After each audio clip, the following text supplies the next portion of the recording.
ఇకపోతే ముఖ్యంగా ఈరోజు సువర్ణలత గారు, అమ్మ మీరు నాట్యమయులనే విషయం నాకు తెలిసిపోయింది. మీ నాట్యం నేను చూడలేదు, కానీ ఈరోజు అమ్మాయిల నాట్యం చూసినప్పుడు నేను అమ్మాయిలను కాదు, ఆ రోజు ఈ సువర్ణలత ఆ వయసులో అలాగ ఉండేదేమో, అలాగ చేసేదేమో, ఆమెకు ఉన్నటువంటి కళంతా వీళ్ళని దార పోసిందేమో అనుకున్నాను.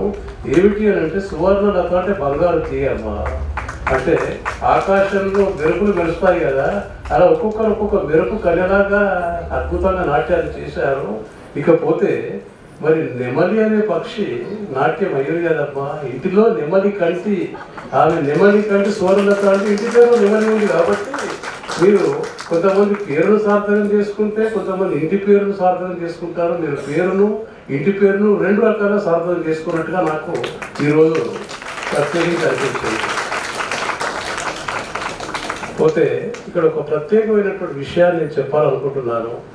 ఇది వేదాంతం జగన్నాథ శర్మ గారి శత జయంతి సంవత్సరం అయితే 1922 అయితే అదే సంవత్సరం ఎన్టీ రామారావు గారు కూడా జన్మించారు.